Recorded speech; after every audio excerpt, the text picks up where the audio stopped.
Welcome on over to Automotive World, everyone. I am your host, Vinny Mystery, and tonight we have huge news coming out last night from Volkswagen. This is over the highly anticipated ID Buzz, better known as the microbus. It's coming back. We know it's all electric, and for the first time now here in the United States, we have some pricing regarding trim models. So we're going to go over the press release. We're going to see what we have here, and let's take a deep dive in. First off, starting the MSRP for the base model, the Pro S, is going to start at $59,995. That is just MSRP. There's no fees, there's no tax tag title, there's no destination fee, none of that. Now, there's going to probably be a lot of sticker shock for a lot of people. This, while it is in a way high, this shouldn't be surprising. This is an all-new model, and this is an all-electric vehicle, and these vehicles do not tend to be cheap. However, there's going to be a lot of people in for sticker shock on this. Coming in here for the ID Buzz, we have rear-wheel drive models with up to 200 estimated EPA range of 234 miles, and for the 4Motion models, being VW's all-wheel drive models, those are going to be 231 miles of EPA estimated range. So, from all-wheel drive to rear-wheel drive, usually there's a lot bigger difference there, but generally, while that seems to be the case, we're only losing 3 miles. So really, there's no difference between the rear-wheel drive and the all-wheel drive models. So if that is a concern for you, if you've got the money, no point in getting rear-wheel drive, might as well get 4Motion. And we've got some pictures here which we're going to look at as well. So we have got quite a few things to get through here. Like I said, first off, starting though, is the Pro S at MSRP, $59,995. The Pro S Plus is going to start at $63,495, and the launch edition, the first edition, will be $65,495. And keep in mind those EPA estimated ranges are at 100% charge. Keep in mind as well, that is not the highest range in the class. In fact, that's actually quite low. But this is not a vehicle, this vehicle it's quite big. It's obviously going to be very heavy. This type of vehicle, while you would think, a bigger vehicle would have a bigger battery, this is really not going to be for the long journeys, honestly. This is going to be for moving people in and around town. This is really not going to necessarily be something you may want to road trip with, because this is quite low in general. For the class, there's not really any all electric vans out there, or people movers. So for the class right now, you could kind of say this is the highest, but really this is quite a low number. And I think a lot of people are expecting this vehicle to be a family hauler, especially long distance. That is not going to be the case with this, because you're going to be stopping quite a lot to recharge. Now coming down here, we're going to have 3 different interior colors here, which we will go through in the pictures here. We've got copper and moonlight here. We've got, we can take a look at some of these pictures here as well. The rich brown leatherette seats. This is something that VW's done before. This isn't the first time that they've done this. Most of their interiors here are going to look relatively the same. Either black on brown, black on black, or white on white. Sometimes they'll do a little bit of black on white or a little bit of black on red, but nothing really crazy with what VW's done with their interiors. It's not a bad interior, it's a nice interior. I think some people are going to maybe argue for the price. Maybe it should be a tad bit better. It might be a little bit just conservative, but VW always does a pretty good interior. Coming down to the Pro S here, that $59,995. That is the starting MSRP. That is rear-wheel drive only. We can see here the Pro S is going to offer that second row bench seat. That's going to be able to accommodate up to 7 passengers. And we've got the 3 single-tone exterior color options, which will be available on the Pro S trim. And keep in mind, destination for all ID Buzz models are $1,550. So no matter which trim you're looking at here, essentially add on another $1,600, because that is without destination fee. And obviously, we've got a lot of standard equipment here. 20-inch alloy wheels, LED headlights, adaptive front lighting system, LED tail lights, lot of standard stuff that we expect from VW nowadays. 12.9-inch infotainment system, the 5.3-inch ID cockpit digital instrument cluster.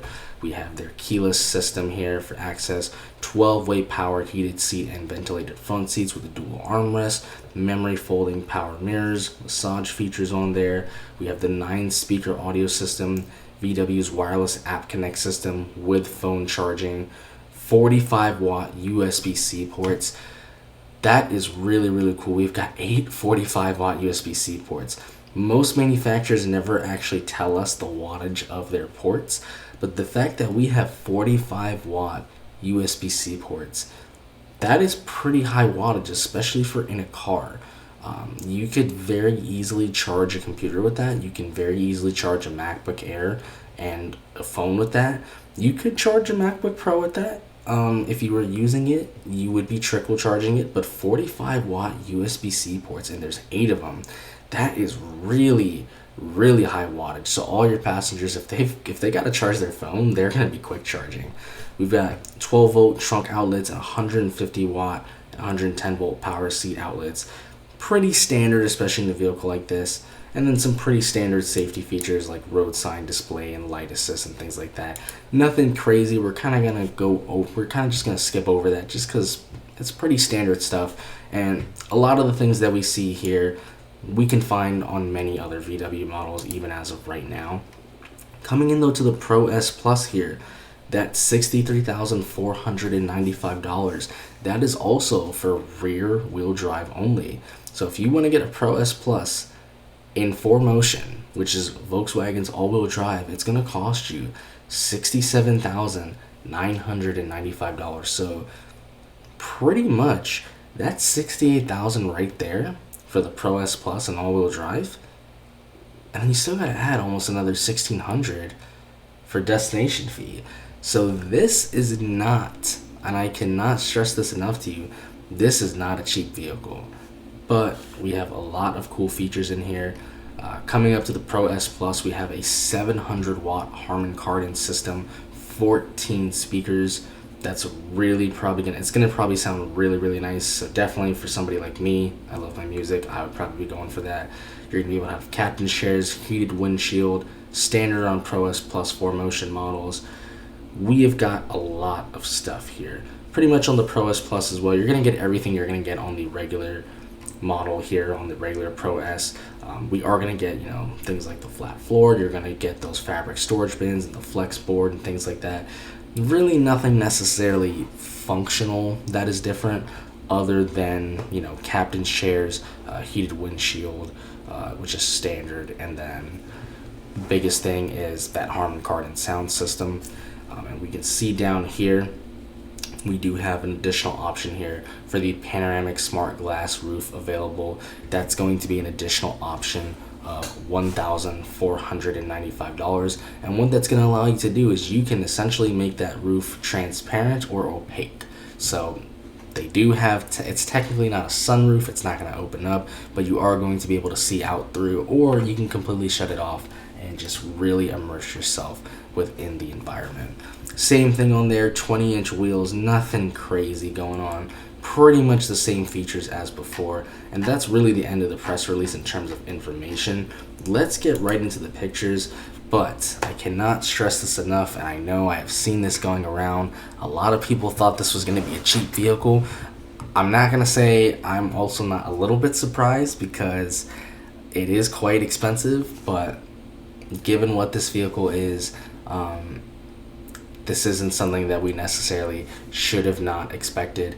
And this, Volkswagen hinted to us, they told us, this wasn't supposed to be very minimal, kind of like the original microbus. This is really supposed to be a premium luxury product. So let's look at some of the interiors here. We have the Buzz Copper. We have our ID Buzz here in the copper interior. So we can see on here, we've got the black steering wheel, got a little bit of lighter colors up here, and then we got our brown seats down here. So we've got a really, really interesting interior up there. You can see on here, we've got our seats down here. You can see our armrest there. That's really, really, it looks like a nice comfy seat. It's quite a big seat. It's padded quite well. We'll have to see obviously how they feel, but it's a very nice looking seat. And then we've got an all white interior here. I'm not a fan of the all white interior. This isn't the first time VW's done it. I'm not a fan of it. I'm not a fan of it on any car. Especially here where I live in Florida. Obviously Florida's got some dust and things. To me, a white interior, it's just gonna get dirty very easily, and honestly I think it looks a little bit tacky in my opinion. We do kind of have some two-tone accents, over here on the door panels and things, with the brown there. I'm just not really a big fan of the white interior, unfortunately. And then we can see we've got our darker kind of red or almost burgundy material here, and that's going to be on black. And honestly, I think that looks really, really nice. I don't mind the brown interior as well. I used to have black on brown in my older Passat. I don't mind it, but I think this kind of burgundy, kind of real dark red looks really, really nice. And we can see here we've got different pictures here of the actual cockpit itself here.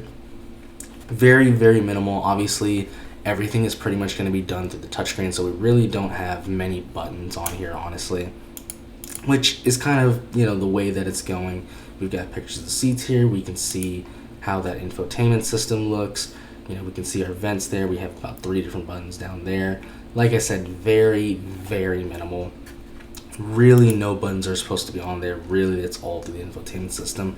The screen does look quite nice. I will say, obviously, there are products from other manufacturers that have larger screens. So I think probably that's something VW will probably see in the future updates of this vehicle. That screen will probably get bigger and probably maybe even go across maybe the entire dash. But I think that screen looks really nice, and I actually am kind of a fan of the way those screens look. I don't like the way the screens are across the entire dash in some cars. I think that's, I think it's nice. I think it's contemporary. I think it's good. We've got some pictures of the door here, so we can see our ventilated seats here. Looks like heated seats here. We have a speaker here. Overall, though, in terms of just the looks and feel of the vehicle, I think the vehicle looks really nice. I think the interior looks really nice as well. I will say, though, for this price, it's a nice looking interior, but this is something Volkswagen has done for quite a few years now. It's not a bad interior. It's a really nice interior. I quite like it. I think it's a bit too conservative. It's a bit too safe. It's very clean. It's very minimal. I don't necessarily mind that. But I'm not sure for the price they're charging. And really, this is supposed to be more of a functional vehicle, if anything. But I'm not sure for the price they're charging if this is enough. And nothing necessarily wrong. Like, the steering wheel looks great, but it's the same wheel that they use on pretty much every other product, like the Jetta, like the Tiguan, like the Amarok. And those are vehicles which are literally less than half the price, like $20,000, $30,000 vehicles. Like I said, it doesn't look bad, but they have vehicles right now that are like $20,000, $30,000, whether it's a Jetta, whether it's a Tiguan, whether it's a Taos. And the interiors look, in my opinion, just as good. So I don't think this is a bad interior. I think it's a nice interior. I just don't think for the price it's enough. That's just me. But I just don't think for the price it's enough, honestly. And I know a lot of it is going to look different, obviously, because, most of the things are going to be baked into that infotainment screen. But if I have one complaint, obviously the price is quite high. If I have 1 or 2 complaints, I would say that if I would have 3 complaints, my top 3 complaints, the price is a little high, which we kind of knew, but it would have been nice to see them go a little bit lower. The price is a little on the high side, especially when you've got to spend almost $68,000 to $70,000 to get all-wheel drive. For me, that price is just a little bit high, because if I'm spending $60,000, $70,000, I don't mind buying a VW product, but I don't think I'm going to spend $60,000, $70,000 on a VW. I think I might spend it on a Porsche or an Audi, which is a VW product, but I'm not going to spend it on something with a VW badge. So the pricing is a bit high. The range. This is not a vehicle, even though this is a big vehicle, it can have a large battery. This is supposed to be a practical vehicle. And this is a large vehicle. So, range is not, range between battery size and weight is always an issue. So I think for what this vehicle is, as a regular kind of minivan for in town and things, short distances, I think you're fine. But the range is a bit low.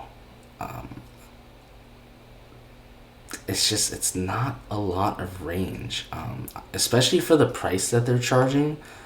I would have liked to have at least seen like 280, 300 miles of range at least. I mean, the fact that we're not even cracking 240 miles of range, it's not a lot of range, especially compared to the rest of the class when it comes to EVs. This is really not a lot of range. And the third thing is the interior, and it's kind of weird because the interior is not bad. I just don't think it's worth $60,000 to $70,000.